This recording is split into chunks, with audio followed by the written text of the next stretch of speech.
Bab 14. Aku tidak pergi ke perpustakaan universitas beberapa lama. Sebagian karena aku merasakan kegelisahan yang aneh mengenai risetku di sana.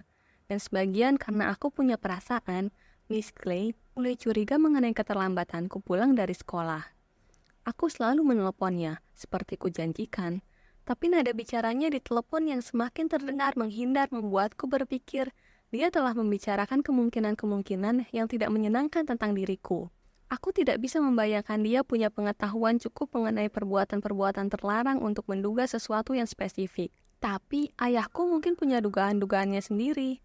Ganja, anak lelaki, dan ia kadang-kadang memandangku dengan khawatir, sehingga aku tak ingin membuatnya lebih khawatir lagi.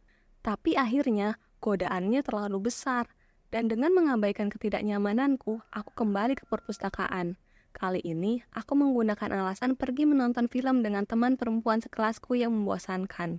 Aku tahu Johan Binet bertugas di seksi abad pertengahan setiap Rabu malam dan ayahku rapat di kantornya.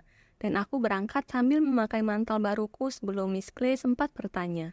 Rasanya aneh pergi ke perpustakaan pada malam hari, terutama karena ternyata ruang utamanya penuh seperti biasa dengan mahasiswa-mahasiswa berwajah lelah. Tapi ruang baca seksi abad pertengahan kosong. Aku melangkah diam-diam ke meja Mr. Binet, dan kulihat ia membuka-buka setumpuk buku baru. Tidak ada yang akan menarik perhatianku, katanya dengan senyuman manisnya, karena aku hanya menyukai bacaan menyeramkan. Tapi dia sudah menyisihkan sebuah buku untukku. Kenapa kau lama tidak ke sini? Aku minta maaf dan memberi alasan yang tidak jelas dan ia berdecak. Aku takut sesuatu terjadi padamu, dan kau mengikuti nasihatku dan menemukan topik yang lebih manis untuk gadis muda. Tapi kau membuatku tertarik juga, jadi kupilihkan ini untukmu. Ku ambil buku itu dengan rasa terima kasih, dan Mr. Binet bilang akan ke ruang kerjanya lalu segera kembali untuk melihat apakah aku perlu sesuatu. Dia pernah menunjukkan ruang kerjanya padaku, ruangan kecil berjendela, di bagian belakang ruang baca, tempat para petugas perpustakaan memperbaiki buku-buku tua dan menempelkan kartu ke buku-buku baru. Ruang baca lebih sunyi daripada biasanya setelah ia pergi, tapi dengan semangat kubuka buku yang diberikannya padaku. Ku yang hebat, begitu pikirku waktu itu. Walaupun sekarang aku tahu bahwa itu adalah sumber informasi yang sangat dasar mengenai sejarah Bizantium abad ke-15. Terjemahan dari Historia Turco-Bizantina Michael Dukas. Dukas bercerita cukup banyak tentang konflik antara Vlad Dracula dan Mehmed II. Dan di meja itulah pertama kalinya aku membaca penjelasan yang terkenal mengenai pemandangan yang dilihat mata Mehmed ketika ia menyerang masuk ke Wallachia pada tahun 1462 dan mendekati Targoviste, ibu kota Dracula yang telah dikosongkan.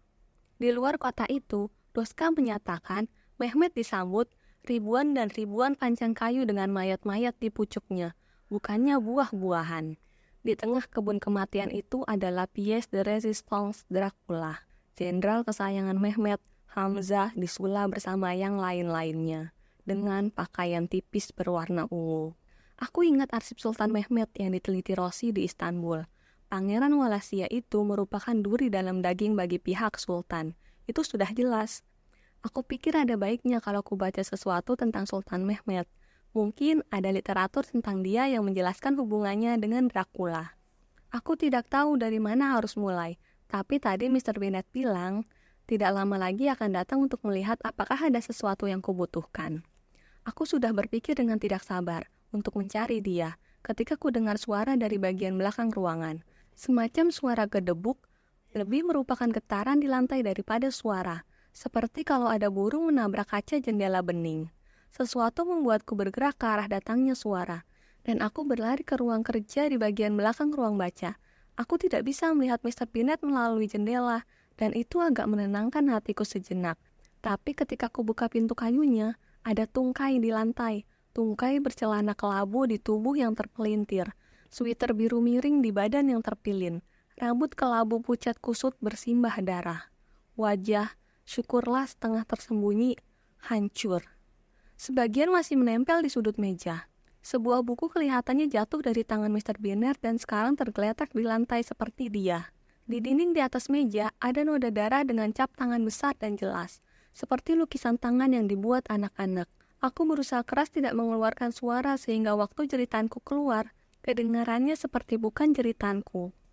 Aku menginap 2 malam di rumah sakit, ayahku menyuruh dengan tegas, dan dokter yang merawatku adalah teman lama ayahku. Ayahku lembut dan serius, duduk di tepi tempat tidurku, atau berdiri di depan jendela dengan tangan terlipat sementara polisi menanyaiku untuk ketiga kalinya. Aku tidak melihat seorang pun masuk ke ruang perpustakaan itu. Aku sedang asyik membaca di meja. Aku mendengar suara gedebuk.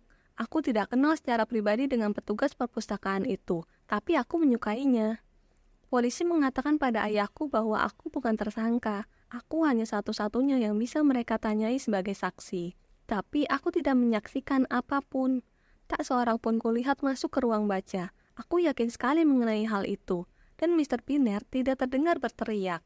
Tidak ada luka-luka di bagian badan lain. Seseorang telah meremukkan otak orang malang itu dengan membenturkannya ke sudut meja. Itu membutuhkan kekuatan luar biasa. Polisi itu menggeleng kebingungan. Cap tangan di dinding bukan dibuat si korban. Tangannya bersih dari darah. Lagi pula, cap tangan itu tidak cocok dengan tangannya. Dan cap tangan itu cukup aneh.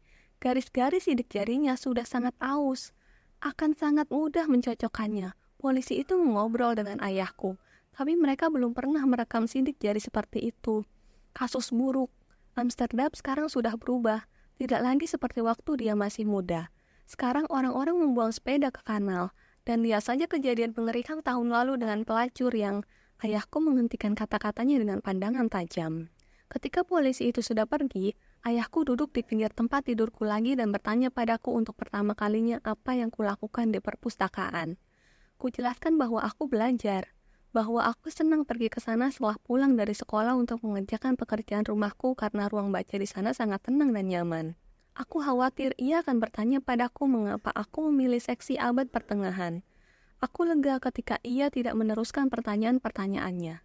Aku tidak menceritakan padanya bahwa di tengah hebohnya perpustakaan setelah jeritanku, dengan naluriah aku memasukkan ke tasku buku yang tadinya dipegang Mr. Bernard waktu ia tewas. Polisi menggeledah tasku, tentu saja, ketika mereka masuk ke ruangan. Tapi mereka tidak berkata apa-apa tentang buku itu. Dan memang tidak ada alasan mereka tertarik pada buku tersebut. Tidak ada noda darah di buku itu. Itu buku Prancis abad ke-19 mengenai gereja-gereja Rumania. Dan waktu jatuh, buku itu terbuka di halaman mengenai gereja di Danau Snagov, yang mendapat sumbangan sangat royal dari flat 3 dari Wallachia. Makam flat 3 dipercaya ada di sana, di depan altar. Menurut teks kecil di bawah Dena Epps, bagian gereja yang menjorok dan berbentuk setengah lingkaran. Tapi si pengarang mencatat juga bahwa penduduk desa-desa di sekitar Snagov punya cerita-cerita lain.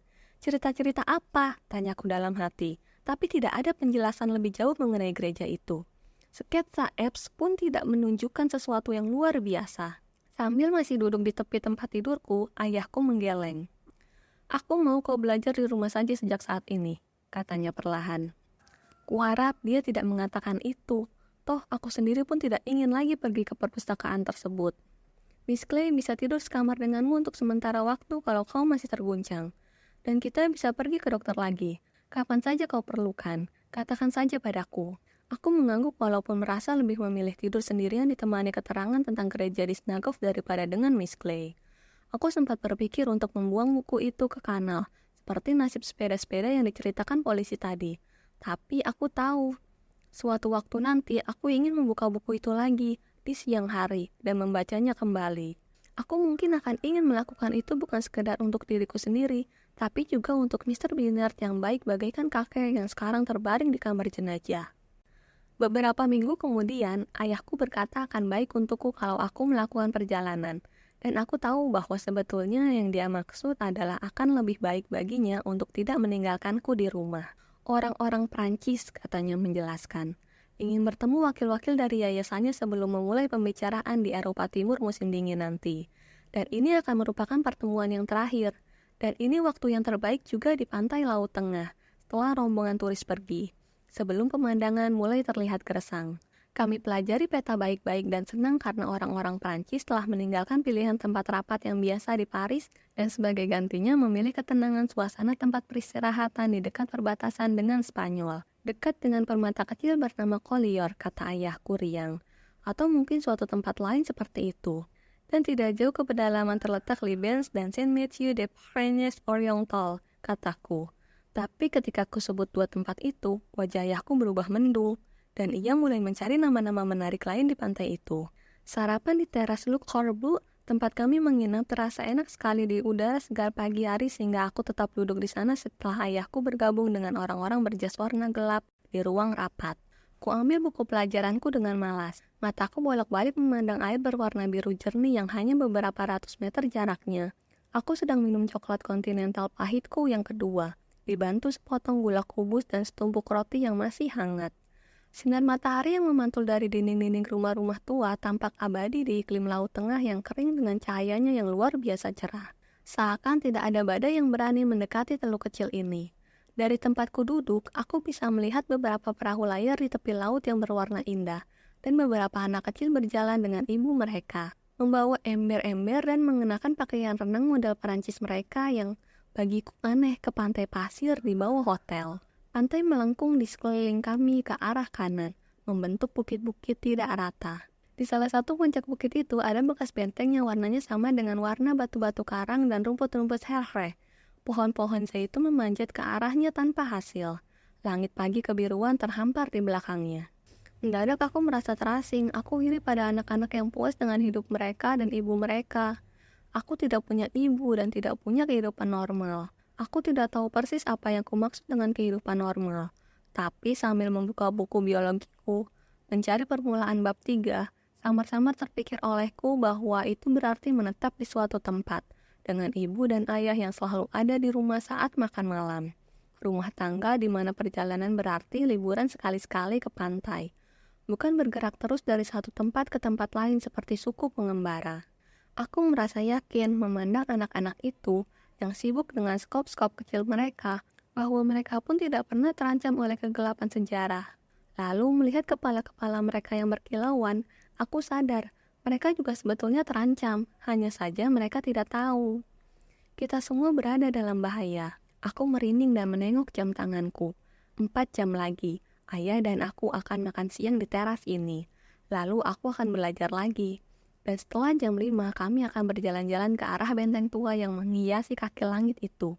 Dari sana, kata ayahku, kita bisa melihat gereja di seberang, di Kalior.